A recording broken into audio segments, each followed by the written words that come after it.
Oi, gente, tudo bem? Tô tão feliz com o tema de hoje. Tão feliz, porque quando a gente casa, a gente não fala de dinheiro no relacionamento, né, gente? Vocês já perceberam isso? O dinheiro não é um assunto falado e a gente acaba não escolhendo o regime de bens ou não entendendo o regime de bens que nós escolhemos. Então hoje eu chamei uma advogada para explicar para a gente o que é cada regime de bens. Onde é que a gente está se metendo quando a gente casa? Então eu tô muito feliz com o tema. Deixa eu colocar ele aqui porque eu acho que vai ser muito bom. Oi, Dri, tá boa? Tá joia? Regime de bens. E aí, gente, quando vocês casaram ou na época de namoro, vocês falaram de dinheiro no relacionamento? Vocês falam de dinheiro no relacionamento de vocês? Me conta aqui enquanto a doutora Xenia tá entrando. Oi, que delícia ver minhas colegas entrando aqui.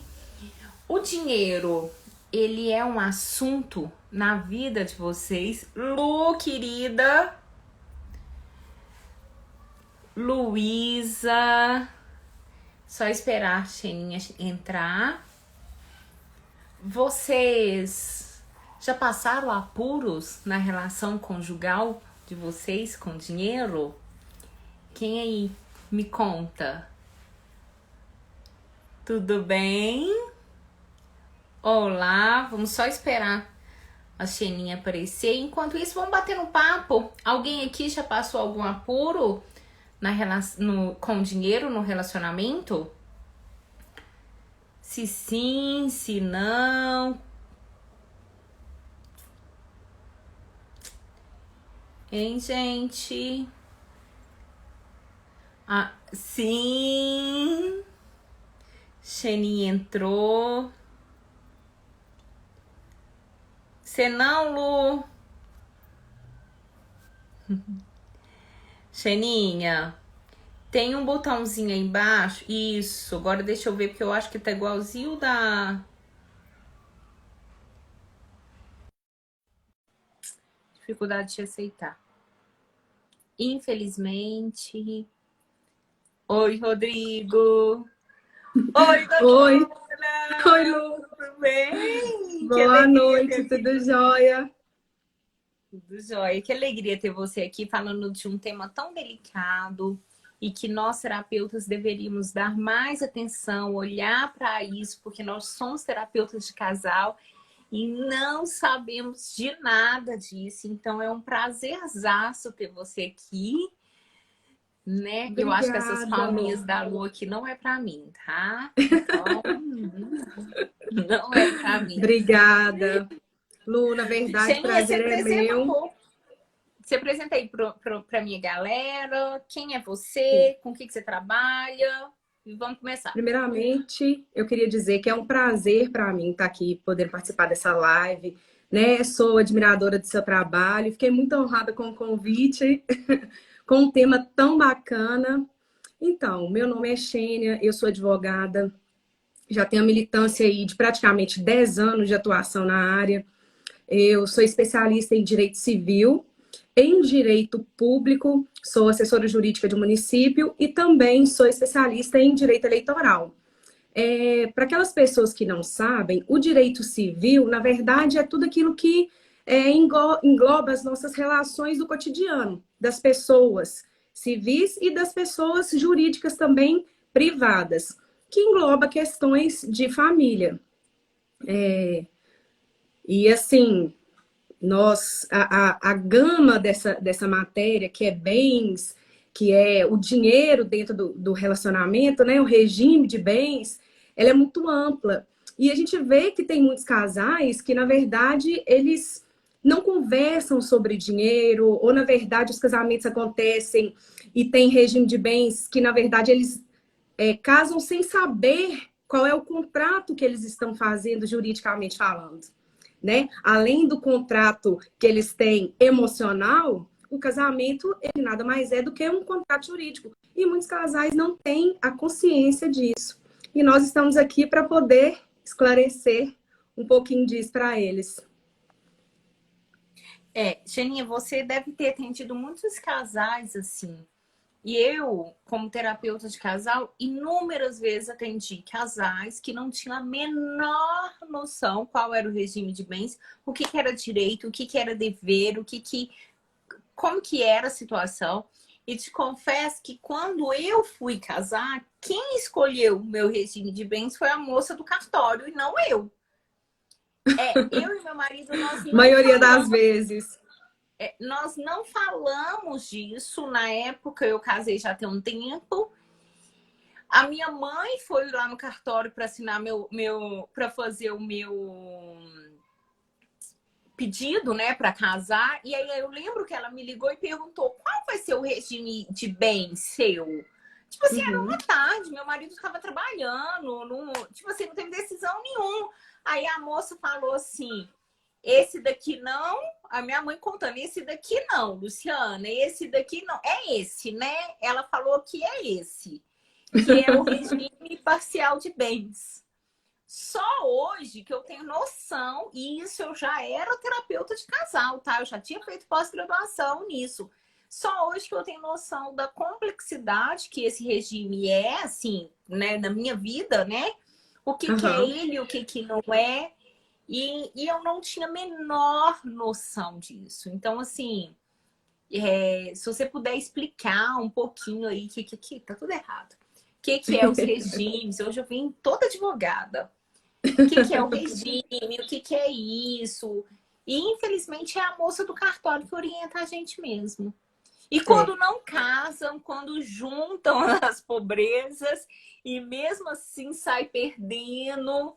E aí, com quantos anos, assim, como que é um relacionamento, o que é uma união estável? É claro, Xanin, que todo mundo que está aqui entende que em uma hora não dá para falar do tema, mas eu queria que você apontasse as coisas que a gente mais deveria ficar de olho aí.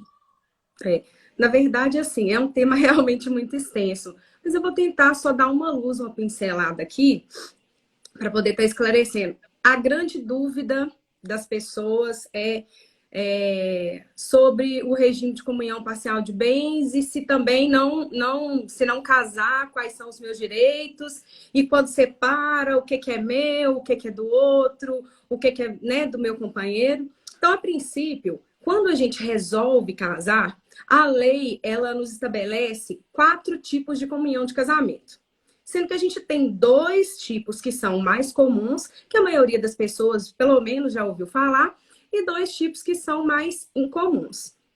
A gente tem o regime de comunhão parcial de bens, que é o mais popular. Geralmente, você chega no cartório, você não sabe o que é regime de bens, você fala, moça, eu quero casar. Aí ela vai lá e te casa no regime de comunhão parcial de bens. Que geralmente é aquele que já é averbado ali na sua certidão de casamento. E como que funciona esse regime de comunhão parcial de bens? O regime de comunhão parcial de bens, ele simplesmente é um regime que tudo aquilo que você adquire junto com o seu companheiro na constância do casamento, quer dizer, a partir de quando você casa, ele é dividido entre os dois.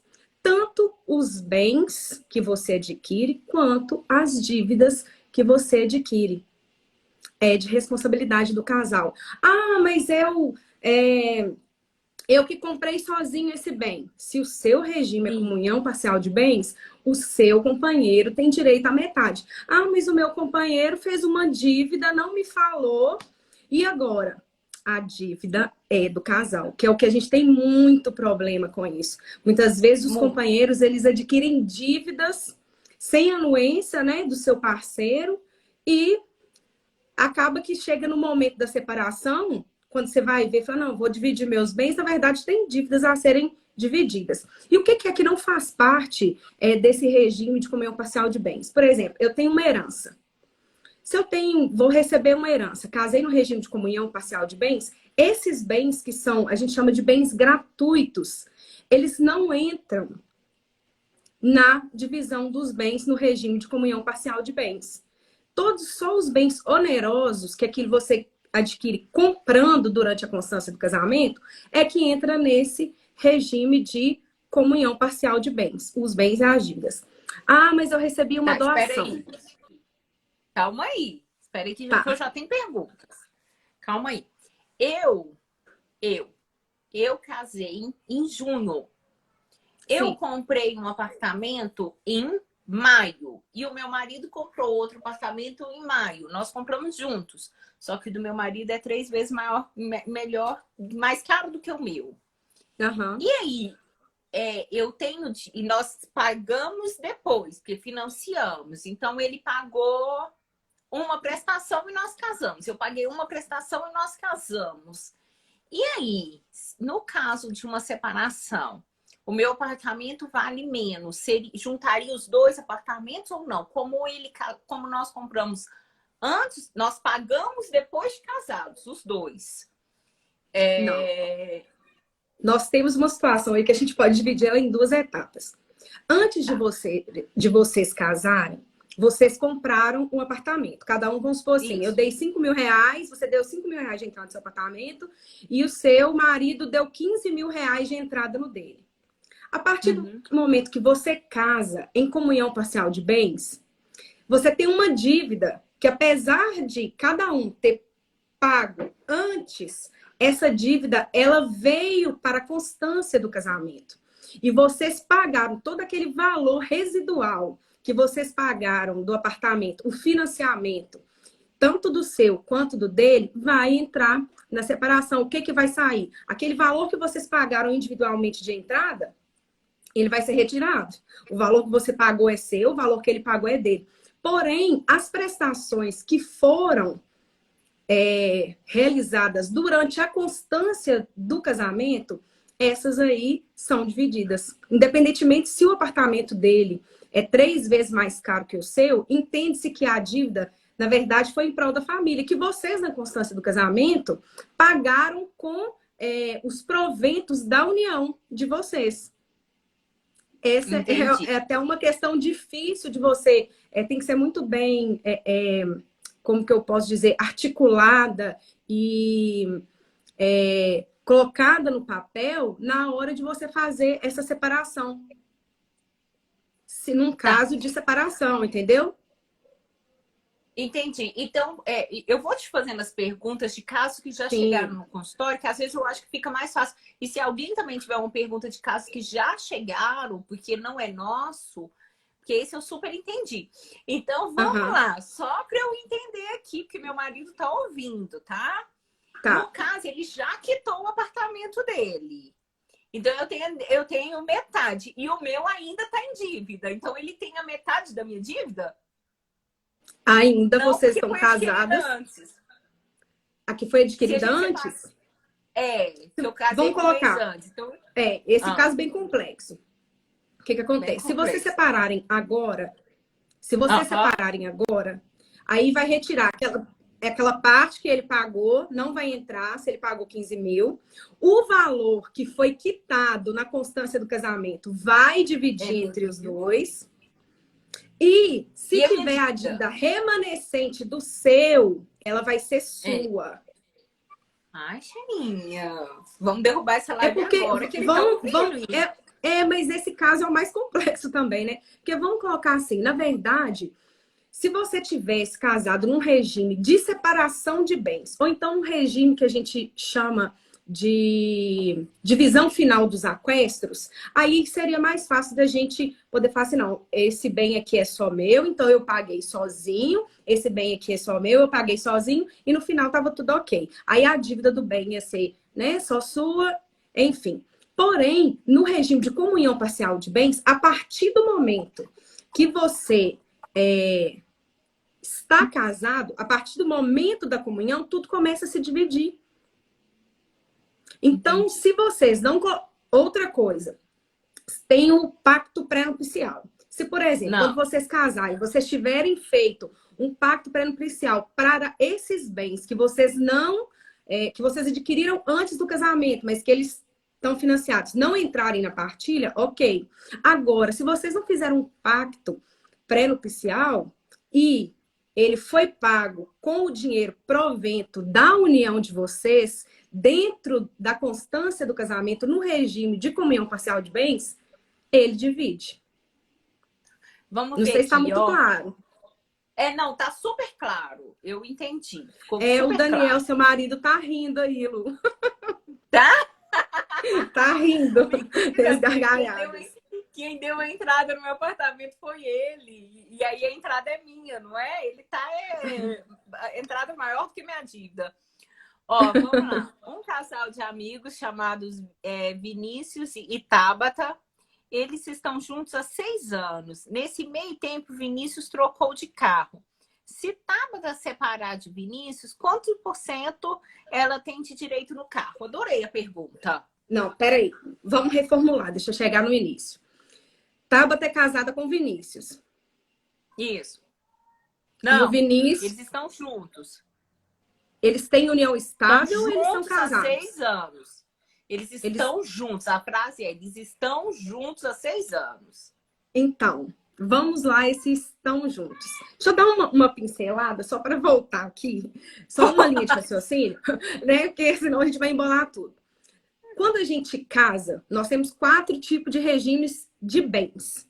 O mais comum é a comunhão parcial de bens, que é o que eu disse que na constância do casamento, tanto as dívidas quanto os bens adquiridos, eles são divididos pelo casal, e os bens que vêm através de herança, que é através de ou doações, que vêm através, a gente fala gratuitamente, né?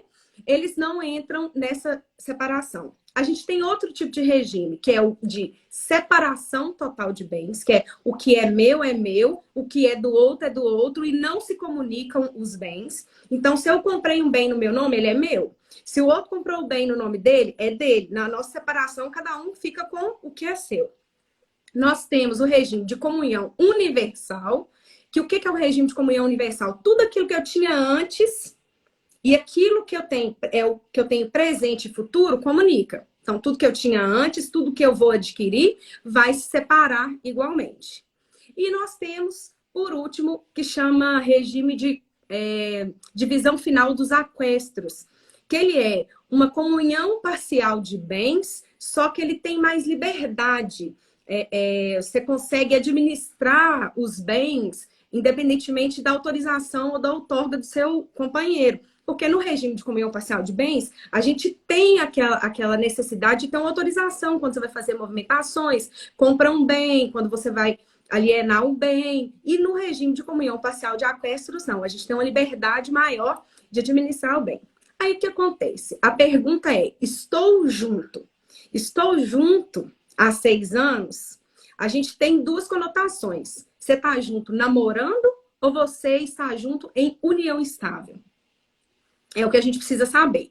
Por quê? O que é a união estável? A união estável, ela nada mais é do que um casamento sem você mudar o seu registro civil. É um contrato que as pessoas fazem, tem reconhecimento e validade jurídica, e o regime de bens da união estável é o regime de comunhão parcial de bens, que é o regime mais comum. Então, se eu estou junto de fulano, mas com o intuito de constituir família, de estar juntos, é considerado união estável. Se eu só estou junto de fulano, mas é só um namorado, então eu não tenho regime nenhum regime de comunhão de bens. Então, vamos supor que ela esteja junto, mas seja união estável.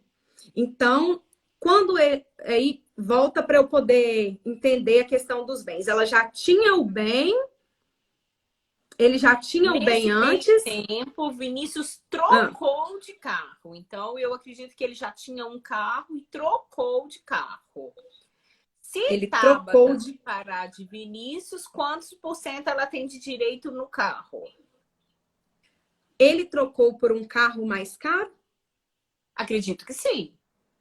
Então, vamos supor, se Vinícius está em comunhão, está em união estável com a Bárbara, né?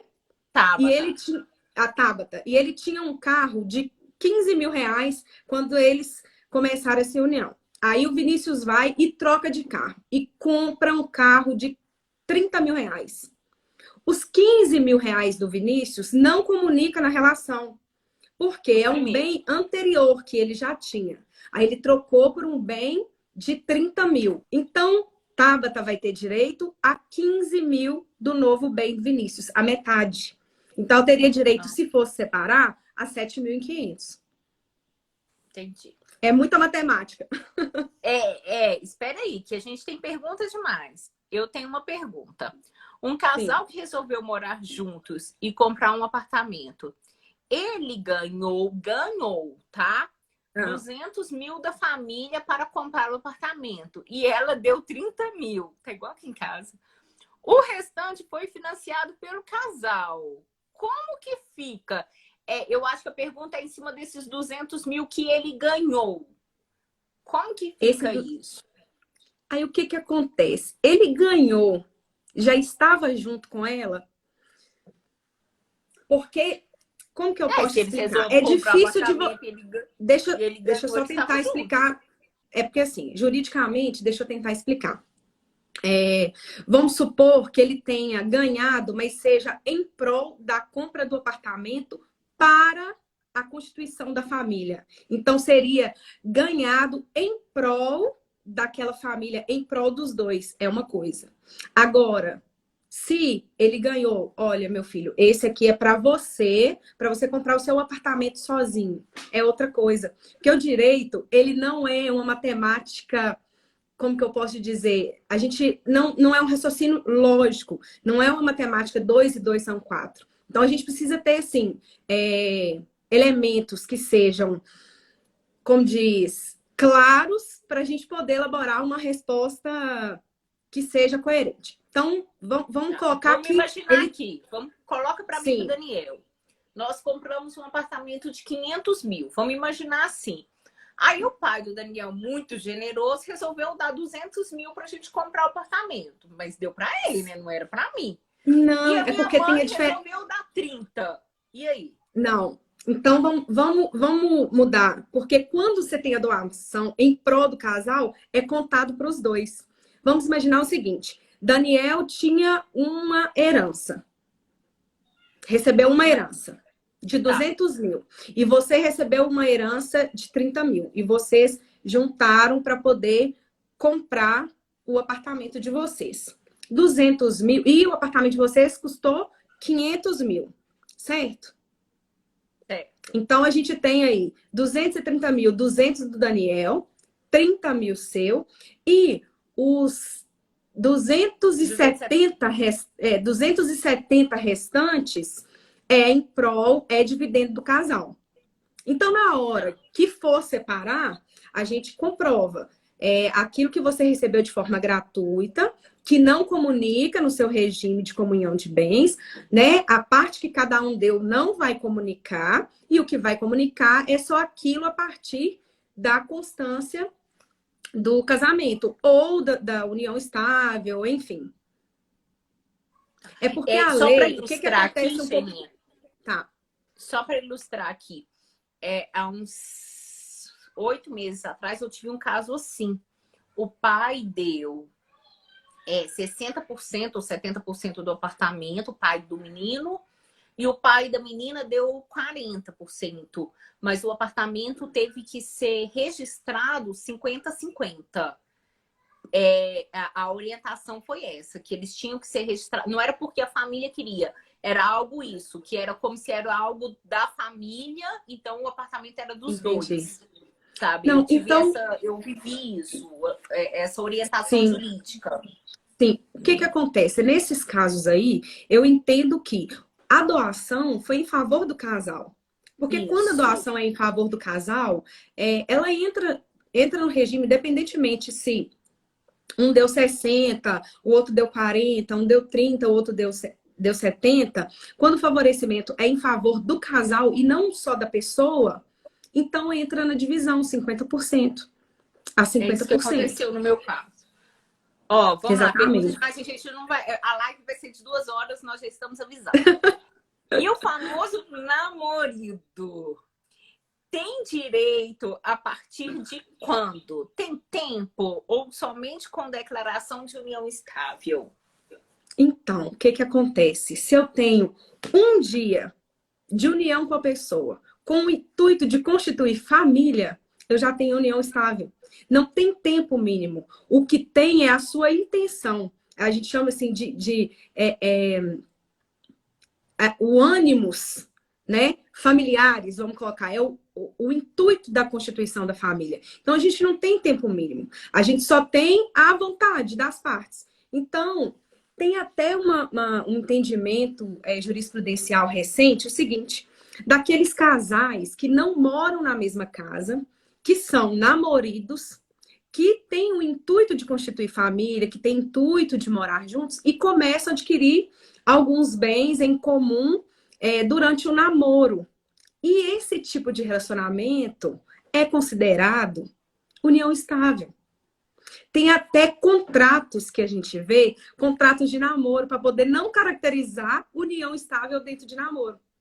Porque simplesmente você ter o ânimo de constituir família e já ter uma participação de bens, né? Já começar a constituir bens com a pessoa, pode ser caracterizado união estável e aí você ter que fazer a partilha de bens, né?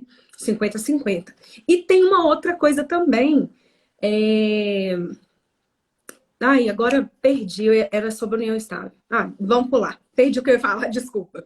Que era outra coisa interessante, vou lembrar, Aqui, ó, que é nesse tema também. Naquele caso da menina, né, que ganhou, o pai deu 60 e o pai do menino deu 60 e o outro pai deu 40. E se isso não for documentado, porque no caso da minha paciente foi documentado, mas eu acho que eles foram obrigados no ato da inscrição. E se não for documentado, que é 50-50, Xeninha? Então, na verdade, como eu te falei, tem que ver o ânimos. Se o ânimo da doação foi só em prol individual de cada um, aí não entra. Aí cada um vai ter a sua parte, 40 e 60. Agora, se a doação feita, por exemplo, pode ser o meu pai, mas se ele fez uma doação em prol da minha união, em prol dos dois, aí divide. Porque não é a questão da doação, a questão é o ânimo da doação. Se a doação é em prol do casal, então divide para o casal. Agora, se a doação é feita só em prol de um, aí sim a gente tem essa separação. O exemplo, claro, que a gente tem é, por exemplo, herança. Tem muitas heranças que às vezes as pessoas fazem o testamento, né, os pais, e colocam que o beneficiário, tipo assim, o cônjuge também vai ser beneficiário, que aquela herança, né, a doação que a pessoa vai fazer é em prol do casal. Então, essa doação entra meio a meio. A gente tem casos assim. Só não entra quando é específico só para uma pessoa. Hã? Não. Meu sogro podia fazer isso. Seu sogro, né? Com certeza. Poderia mesmo. Eu vou te perguntar outra coisa aqui depois, mas vamos lá, assim. A Lívia tá pedindo para você dar mais exemplos, explicar melhor a diferença entre a comunhão parcial e o regime de participação final nos aquestros. Isso. Esse regime de comunhão, de participação final nos aquestros, ele é muito parecido com o de comunhão parcial de bens mesmo. Só a questão da individualidade, que eu acho que é o ponto-chave. Os bens que eram anteriores, né, de cada um indivíduo, antes deles serem um casal, esses bens não comunicam, igual na comunhão parcial de bens. Os bens adquiridos na constância do casamento comunicam, porém cada um com a sua parte. E você tem uma liberdade de você dispor, de você negociar esses bens sem a concordância e sem a anuência do outro.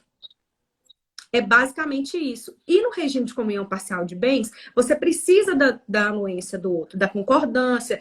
A gente chama de outorga uxória, que quando você já deve ter passado por isso, a maioria das pessoas, quando vai fazer algum documento em cartório, compra e venda, alguma coisa assim, o oficial do cartório, ele sempre pede, não, mas eu preciso do documento da sua esposa, certidão de casamento, preciso da assinatura do marido da esposa. E quando você tem o regime de participação final nos aquestos, de acordo com o pacto antinupcial que você faz, é dispensado esses procedimentos e você pode dispor livremente dos bens.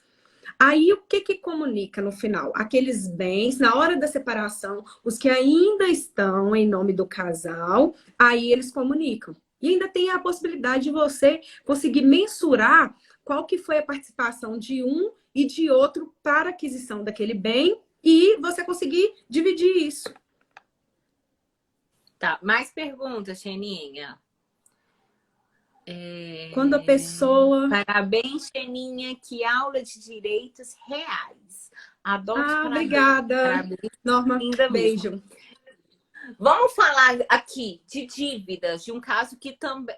mas aí negocia com mais liberdade e arca com mais responsabilidade de forma independente também.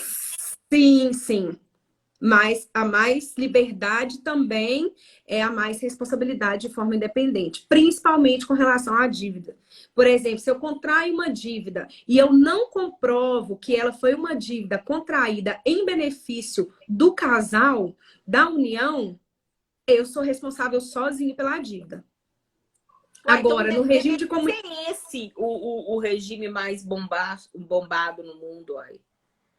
Só que acontece, também acho, né? Ou então a separação total de bens. Porém, a maioria opta, na verdade, eu acho que eu nem sei se é uma opção ou se é falta de conhecimento, a maioria dos casais é pelo regime de comunhão parcial de bens. Eu acho que o regime de participação final dos aquestos e o de separação total de bens são os melhores, porque evitam conflitos, eu acho que dentro do relacionamento. Mas eu acho que por falta de opção mesmo, ou de consciência, a maioria é regime de comunhão parcial de bens.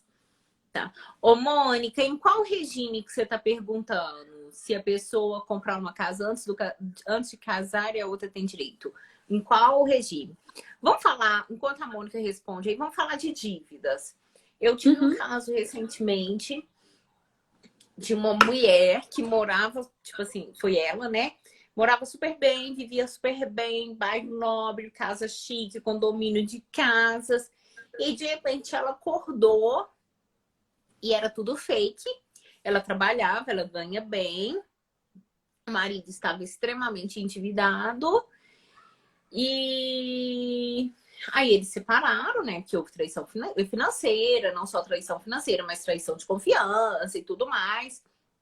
Hoje ela mora num apartamento pequeno, alugado, e ela paga as dívidas do marido. Ela teve que arcar com as dívidas do marido. Ela tem que pagar as dívidas dele. Não tem como, tipo assim, é isso mesmo? Se eu sou casada com regime parcial, meu marido sumiu ali e comprou um barco. E sumiu com o barco. É isso mesmo. Eu tenho que pagar essa dívida. O que acontece? Tem uma forma da gente questionar, não é questionar, mas a gente tentar consertar um pouquinho esses erros. O que acontece na maioria das vezes? As mulheres confiam veementemente nos homens, de olhos fechados. E tem regime de comunhão parcial de bens e acabam indo assinando. Tudo que o marido chega e pede para assinar, eu assino. Assinou, eu assino. E os maridos acabam adquirindo dívidas e etc. E quando você vai ver uma bola de neve, você tá simplesmente, igual você falou, tava num sonho e acordou num pesadelo. Quando você tem uma concordância, uma anuência escrita, por isso que a maioria dos contratos são feitos, pedem a assinatura da esposa. Quando você tem isso aí, é difícil de você reverter. Você não consegue reverter, né? Porque o regime de comunhão parcial de bens são as dívidas, tipo assim, é o ônus e o bônus dentro do casamento e divide entre os dois. Porém, se o marido ele contrai dívidas e, vamos supor, em relativa a bens que precisaria de ter a assinatura da esposa, de praxe, a documentação exige, e não houve essa assinatura, a gente chama de outorga uxória. É uma possibilidade de você tentar ajuizar a ação para poder se eximir da responsabilidade do pagamento de uma dívida que você não concordou, e ainda provando que essa dívida também não foi contraída em prol do benefício da família. Por quê? Se o marido também se endividou e a dívida foi feita em prol do benefício familiar, em prol do casal, também não tem como você correr dela. Geninha, isso é muito assim, né? Porque nesse caso dessa minha paciente, ela não sabia das dívidas e foi, sim, pega de surpresa, isso é verdade. Agora, eu tenho um paciente que não faz mais terapia comigo, mas a gente acaba chamando assim, que ele amava muito a mulher. E a mulher era uma madame. E assim, era mesmo, sabe? Ele mostra as fotos e tudo mais. E aí ele conta de toda a vida que ele teve que dar para ela por tudo que ela queria, sabe? Uhum. E até que chegou um ponto que ele não deu conta mais. Ele já tinha feito empréstimos em todos os bancos durante anos, 17 anos de casado, e ele sempre tentando sustentar essa Os relação luxos. cara. Essa relação cara. E a dívida dele hoje, tipo assim, ele não consegue pagar. Tanto é que ele não faz terapia por conta disso. Ele não consegue mais pagar isso. E aí ela pediu a separação. E ela é linda, linda, linda, linda, linda. E aí ele pediu a separação. E ele, coitado, não é tão bonito assim. E aí ela queria uma pensão.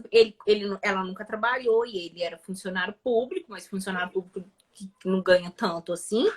E aí ela queria uma pensão dele. E aí ele teve coragem de falar, então, peraí, comunhão universal, né? Foi 17 anos atrás, ele já era casado há um tempo, então na época ainda era casamento, comunhão universal.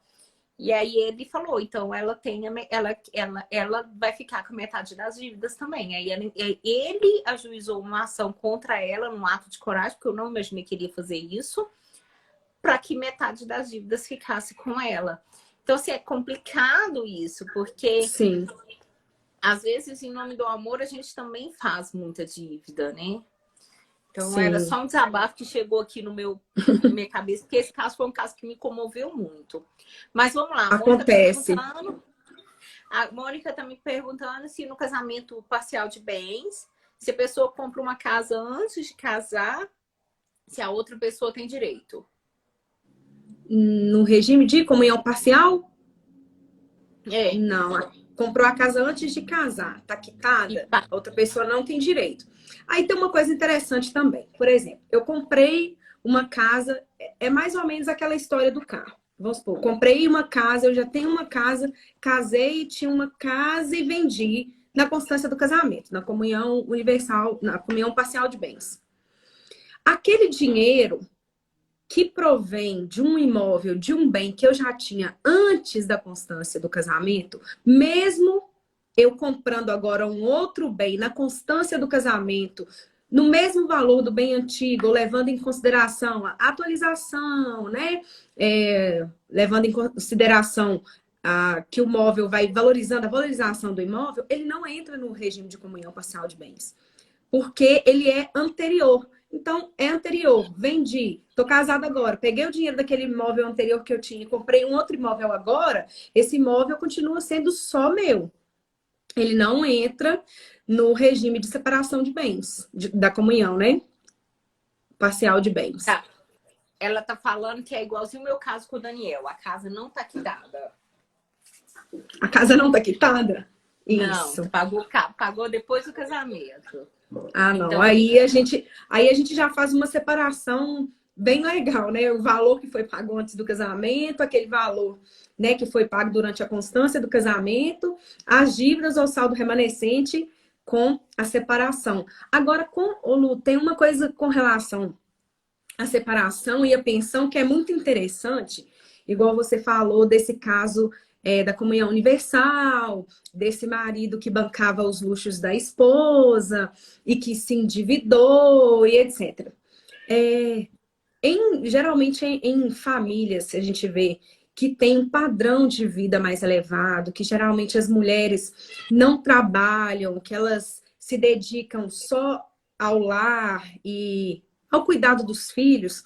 Quando tem uma separação, o pessoal questiona muito assim: a mulher pode pedir pensão? A mulher, além da pensão dos filhos, a mulher tem o direito Boa. de pedir pensão, né? Para se manter, aquela que se dedica exclusivamente ao lar e às crianças. A gente tem um entendimento jurisprudencial que ele é no sentido seguinte: a mulher, ela tem o direito, a mulher ou o homem, né? Ela tem o direito à pensão, só que ele não é de caráter vitalício, ele é de caráter temporário e é uma questão excepcional. E depende de caso a caso. Ou seja, eu separei, eu tenho um padrão de vida, eu cuido dos meus filhos, eu sou do lar, não tenho condição de trabalhar. O meu marido, meu ex-marido me deve a pensão? Sim, durante um tempo, até você se restabelecer, você se reinserir no mercado de trabalho, ou então, enquanto uma situação excepcional, por exemplo, impedimento de trabalho por causa do exclusivo cuidado dos filhos, né? Que geralmente fica com a mãe, enquanto esse estado permanecer, a mulher tem sim o direito de pedir a pensão para ela ao marido. Só que não é caráter definitivo. Quando, por exemplo, essa circunstância de uma mulher que só se dedica aos filhos, quando esses filhos não precisarem mais dela, de dedicação exclusiva, e ela puder se reinserir no mercado de trabalho, tiver essa condição, a pensão para ela cessa automaticamente. É muito, assim, as pessoas têm muito esse questionamento. Inclusive, até recebi uma pergunta, assim, que eu acredito que seja desse sentido. Quando a mulher também recebe mais do que o homem. Quando a mulher é a provedora da casa e, de repente, o homem, ele tem a separação e o homem está desempregado, tem uma condição financeira muito inferior à da mulher, se ele pode pedir, né, pensão para a mulher. E, sim, pode até pedir, mas acontece que é uma situação excepcional, porque se você tem condição de trabalhar, se você pode se inserir no mercado de trabalho, não tem motivos para que permaneça uma pensão, que seja o direito de pensão, né? Ad eterno, vamos colocar. Você falou agora mesmo, e eu acho que vale a pena destacar, porque quando a gente casa, a gente acredita que vai ser para sempre, sabe, Janinha? Para sempre. Para sempre dura só até o amor durar ou o dinheiro acabar, tá? Uhum. E eu acho que é super importante as pessoas terem uma noção, porque uma coisa sou eu casada, outra coisa sou eu separando, né? E aí é a hora que as encrencas começam, porque às vezes a gente casa naquela doce ilusão que vai ser tudo bem, que é claro, não vai ter problema, e depois, quando separa, que você conhece bem com quem você estava casado. Então é bom destacar isso. Sim. Mas vamos colocar fogo no parquinho. Vamos lá. Tá tudo aqui, até agora tá tudo muito tranquilo. Muito tranquilo. Vamos lá. Eu sou casada com o Daniel, tá? Mas o Daniel, vamos imaginar que o Daniel é funcionário público, que tem um bom plano de saúde, que tem isso, que tem aquilo outro. E eu sou casada com ele já tem uns 20 anos e ele resolve arrumar um amante e eu não dou a separação e ele também não separa de mim porque eu não vou perder os benefícios, o plano de saúde ou qualquer coisa que seja, vou continuar casada com ele, mas ele já está morando na outra casa, né? Ele está em união estável com outra pessoa. Isso, e eu continuo casada com ele porque eu tô de olho nos benefícios. Isso acontece, tá, filha? Sim. Não de casa. Isso acontece Daniel, muito. Não de casa. Mas não com o Daniel, né? Não com o Daniel, que se for, eu mato. Mas ele tá lá com a outra mulher, lá com a amante dele, que já virou esposa, né? Constituiu família, já tem filho e tá lá e continua casado comigo. e eu usufruindo dos benefícios de não sei que benefício, mas eu continuo usufruindo Por desses exemplo, plano de benefícios. saúde, alguma É, assistência. é. Sim. E O que que aí? acontece? E aí? O Daniel morre É, e o tem que que a uma gente tem? casa. De quem é a casa? Primeiro, vamos por partes. Daniel está casado com você no papel, está separado de fato, mas está em união estável com outra pessoa. Essa é a primeira Isso. situação. E Daniel vai morrer e vai deixar uma pensão gorda. E aí? A gente Isso. A gente tem casos, na verdade, a lei ela não é clara. A gente não tem a lei falando especificamente sobre isso. Porém, a gente tem um entendimento jurisprudencial de que a pensão vai dividir entre a esposa e a companheira. E assim, é entendimento jurisprudencial, Lu, porque há uma separação de fato. Aham. E nem se encaixaria no concubinato, porque, por exemplo, o concubinato é quando você continua casado, você mora e você tem, tipo assim, amantes, né? O concubinato seria isso. Porém, essa situação é diferente. Você tem uma união estável. É como se você tivesse dois relacionamentos. Aqui no nosso país é proibida a bigamia, né? É crime, na verdade. Porém, jurisprudencialmente, para a questão de pensão de benefício pós-morte, a gente tem entendimento que a pensão ela se divide. A gente tem esse entendimento jurisprudencial. Divide entre a esposa, que está no papel, e a companheira, união estável. Entendi. Pelo menos, assim, vejo grandes, vamos colocar assim, o que eu vejo mais do INSS, né? Que a grande maioria das pessoas não tem, que não são funcionários públicos, né? Que tem o seu regime próprio, que elas têm esse regime de previdência social comum, o entendimento é esse. A não ser que, por exemplo, num regime próprio, privado, tem uma lei específica que fala sobre esse caso, que especifica alguma coisa assim, mas mesmo assim também você consegue derrubar pela jurisprudência, porque já tem esse entendimento que se divide entre a esposa e a companheira. Entendi. Tem isso? Tenso! É tenso! Gente, isso é tão complicado Chocada? porque Tá eu já chocada? atendi.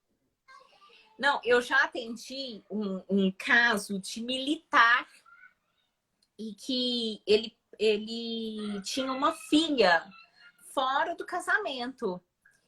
E um dos irmãos sabia e tipo assim, era cúmplice do pai lá.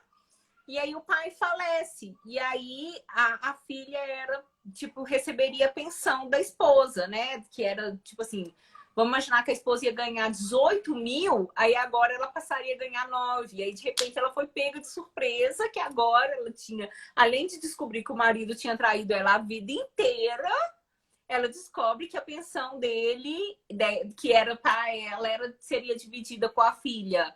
Então, gente, isso é muito complicado, porque e você vivenciar tudo isso no luto, né, daquele marido seu que você acreditou, que você honrou ele a vida inteira e de repente você descobre que ele tem uma outra família e que seu dinheiro também vai ser dividido, é muito difícil. Uhum. O Assim, negócio é separação de bens. Mas aqui, quando é filha, igual você falou, ainda vai lá. O problema é quando você perde para outra mulher mesmo, que tem esse Não, entendimento, mas porque, se né, ele tem uma filho é filha, é outra herdeiro. mulher. Mas ela. Não, isso quando, por exemplo, não tem filho com outra mulher. Entendeu? Tem essa situação que Aqui, divide entre as companheiras. A Aline ficou tão passada quanto eu. E é importante, esse tempo atrás uma pessoa me procurou para saber se ela teria direito aos bens do marido, mas o marido tinha alocado numa corretora a longo prazo.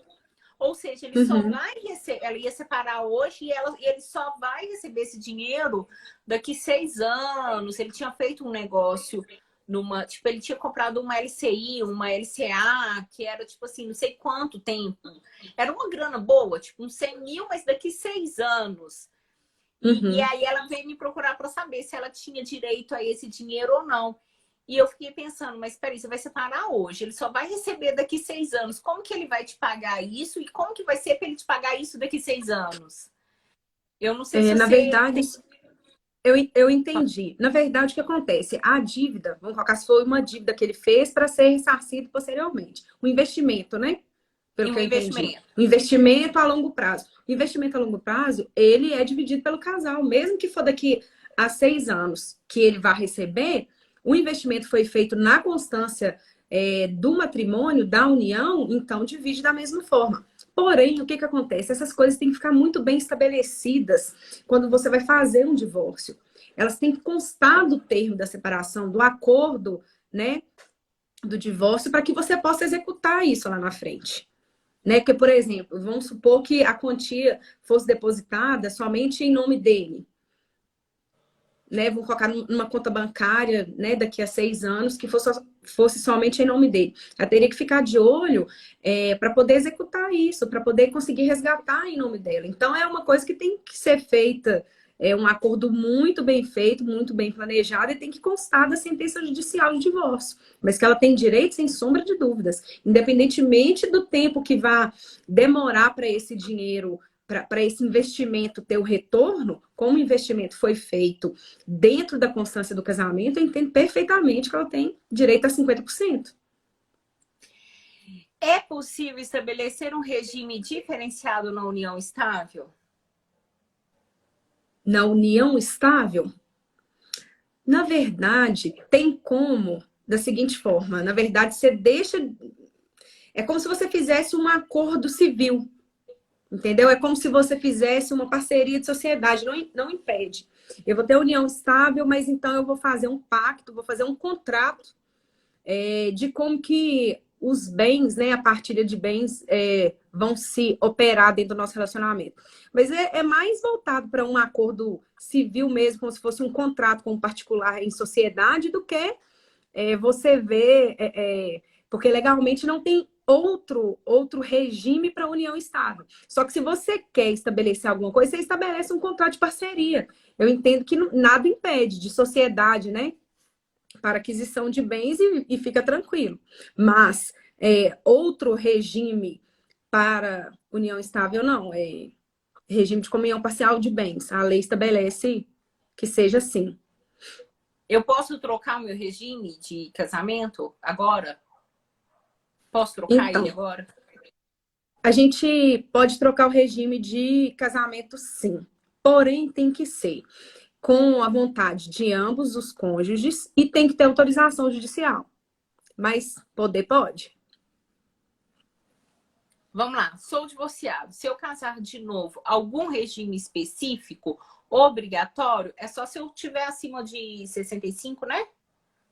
Não, não é isso. Na verdade, é obrigatória a separação de bens quando, não, quando você é acima de 60 anos. Só que, por exemplo, eu sou divorciado e ainda não terminou a minha partilha de bens. A minha questão, porque o divórcio geralmente ele sai primeiro do que a partilha de bens.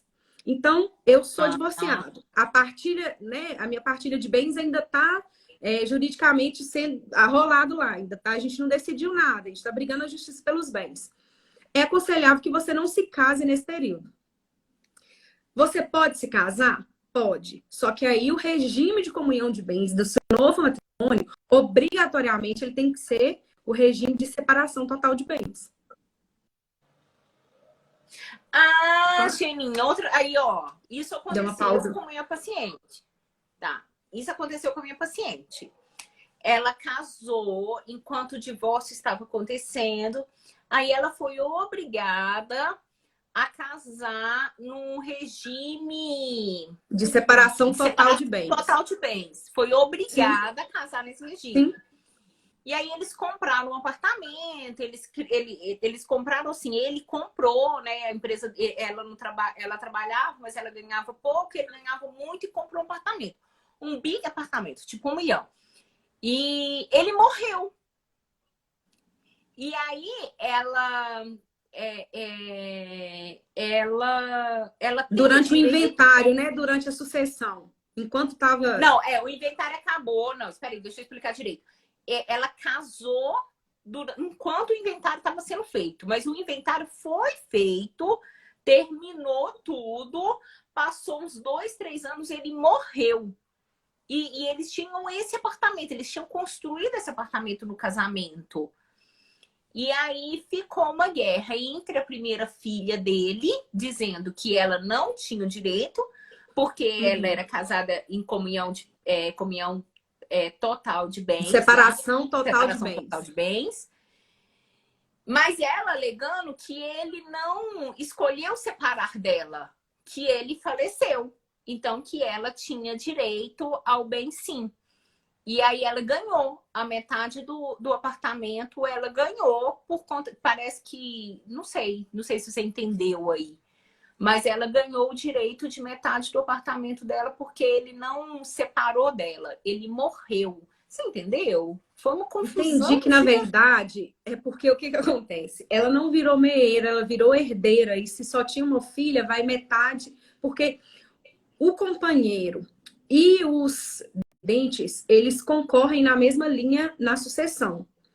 Uhum. Então, o que deve ter acontecido com ela é não que ela fosse meira, né? Ela não tinha, na verdade, ela não ia ter metade do apartamento por causa do regime de bens dela. O que deve ter acontecido é ela herdou dele, porque ele morreu, e ela concorre na mesma linha com os descendentes dele. É o cônjuge junto com os descendentes na mesma linha de sucessão.